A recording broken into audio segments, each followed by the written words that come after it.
అన్నా క్యాంటీన్లు ఓపెన్ చేశారు. పేదలకు రూ. 5కి భోజనం అందిస్తున్నారు. ఈ యొక్క అన్నా క్యాంటీన్ మీకు ఎలా అనిపిస్తుంది? అన్నా క్యాంటీన్ వల్ల ఆ, నిరుపేదలకైతేనేమి మధ్యతరగతి వాళ్ళకైతేనేమి ఎన్నో రకాల ఉపయోగాలు.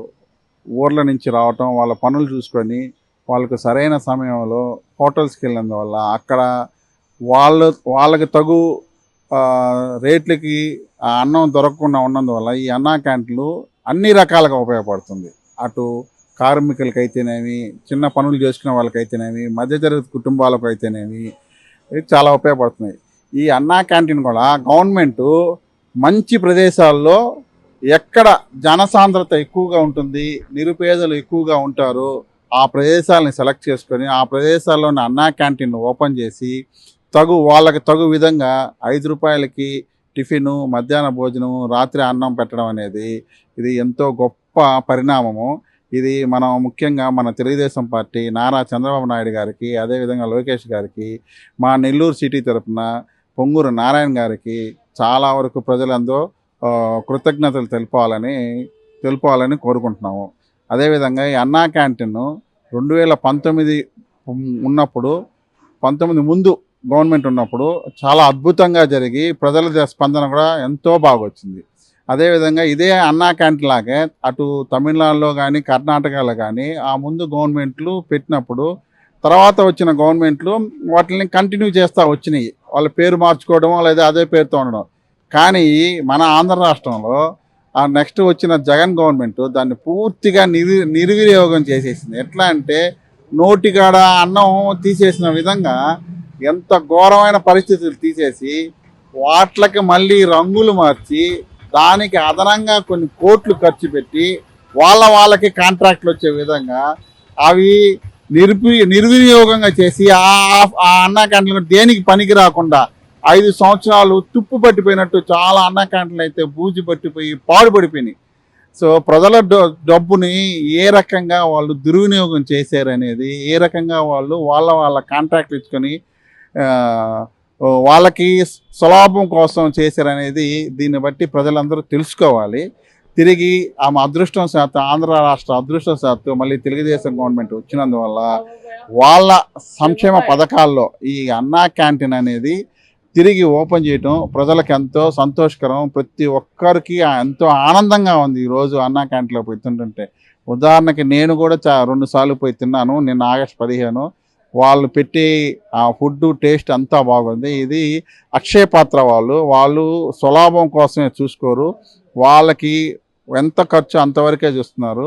దీంట్లో మన ప్రజల సైడ్ నుంచి వచ్చేది 3 పూట్లకి రూ. 15 అయితే రూ. 75 గవర్నమెంట్ సబ్సిడీ ఇస్తుంది. అంటే టోటల్గా ఒక పూటకి, ఒక రోజుకి 3 పూట్లకి రూ. 90 ఖర్చు అక్షయ పాత్ర వాళ్ళు పెట్టేది.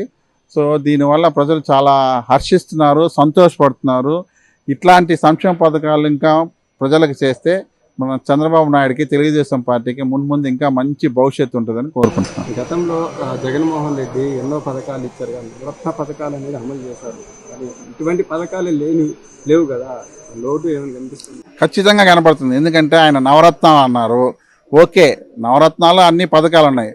నువ్వు 100% చెప్పినోడివి నవరత్నాల్లో నువ్వు ఎంత పర్సెంట్ ఇస్తున్నావు అనేది క్రమక్రమేణా ప్రజలకు తెలుసుకుంటూ వచ్చారు. మొదట్లో ఏమన్నారు, ఉదాహరణకి మనం అమ్మఒడి తీసుకుంటాం. అమ్మఒడి 15,000 అన్నారు.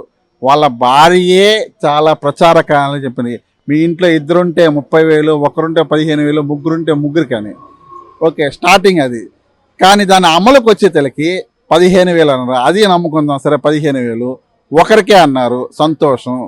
అంటే ఆమె చెప్పిన 2కి 3 పోయి ఒకరు అన్నారు. సరే ఒకరికన్నా 15 వస్తుందా అని చూస్తే 15,000 ఇచ్చినట్టే ఇచ్చి మళ్ళీ రూ. 1,000 వెనక్కి తీసుకున్నారు. ఆ రూ. 1,000 ఏంటంటే హౌస్ కీపింగ్ అంట ఆ స్కూల్లో వాళ్ళకి, అంటే 14,000 చేశారు. అదొక మిస్టేక్. మళ్ళీ నెక్స్ట్ ఇయర్ వచ్చారా, నెక్స్ట్ ఇయర్ వచ్చిన తర్వాత 14,000 చేసేసి 13,000 చేశారు. అంటే మళ్ళీ ఇంకొక 1,000 తగ్గించారు.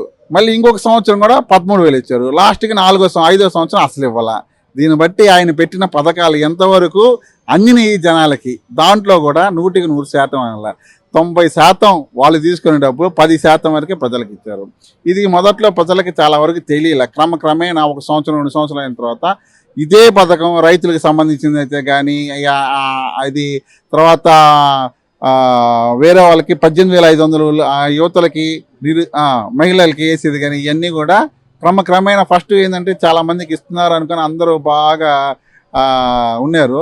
అది ఎంతమందికి వస్తుంది ఏందనేది తెలిసే కొద్దీ దాని బండారం బయటపడిపోయింది. అదేవిధంగా స్టోర్కి సంబంధించింది కూడా, స్టోర్లో ఫస్ట్ అన్ని రంజాన్ కానుక తీశారు, క్రిస్టియన్స్ తీశారు, సంక్రాంతి ఇవన్నీ తీసేసి సెంట్రల్ గవర్నమెంట్ ఇచ్చే రైస్తో కలుపుకొనియకుండా సెంట్రల్ గవర్నమెంట్ ఇచ్చేది వీళ్ళిచ్చి వీళ్ళ స్టేట్ డబ్బులు వీళ్ళు తినేశారు.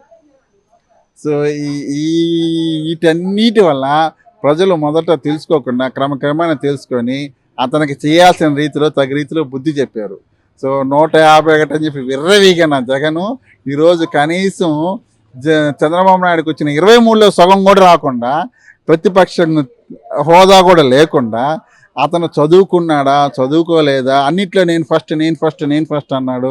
అసెంబ్లీలో ప్రతిపక్ష హోదా ఉంటే ఇంత పర్సంటేజ్ ఉండాలి అది ఇది అని చెప్పిన వ్యక్తి ఈరోజు మళ్ళీ కోర్టుకు వెళ్ళి నాకు ప్రతిపక్ష హోదా కావాలి, ఇంకోటి కావాలి, ఇంటికి కావాలంటే ఇది జనాలు నిజంగా అతనికి మైండ్ సెట్ బాగుందా లేదా, బుర్ర ఉందా లేదా, చదువుకున్నా లేదని జనాలు అర్థం చేసుకుంటే తిరిగి మళ్ళీ వాడిని ఇంకా అసలు ఎటువంటి పరిస్థితుల్లో రానియకుండా చేసుకోవాలనేది నా విన్నపం. అన్నా క్యాంటీన్ ఇలానే ఉండడం బాగుంటుందా? అన్నా క్యాంటీన్ ఇలానే ఉంటే బాగుంటుంది.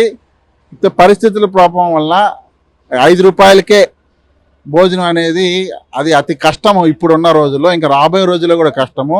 దాన్ని కొద్దిగా మార్పులు చేర్పులు ఏం చేసినా కూడా ఇబ్బంది లేదు. కానీ టిఫిను, మధ్యాహ్న భోజనము, రాత్రి లంచ్ ఇదే విధంగా వాళ్ళు మెయింటైన్ చేస్తూ ₹1 అటు ఇటు మార్పు చేసినా కూడా ఇబ్బంది లేదు. కానీ దీనివల్ల ఉన్న పథకాలన్నింటిలో కంటే ఈ అన్నా క్యాంటీన్ పథకం అనేది చాలా అద్భుతమైనది. అది ప్రతి ఒక్కరికి ఆకలి తీర్చే పథకం. దీనివల్ల ప్రజలు సంతోషిస్తారు. కానీ ఇది తీసినందువల్ల ఇంకో నోటికాడ భోజనం తీసినట్టుంటుంది. కానీ దీన్ని ఇట్టే మెయింటైన్ చేస్తూ దీన్ని ఇంకొద్ది ఏదైనా కొద్దిగా మెరుగుపరుచుకొని అదే భోజన వసతుల్లో రేట్లో ₹1 అటు ఇటు మార్పు చేర్పు చేసినా కూడా దానివల్ల ఏ ఇబ్బంది లేదు.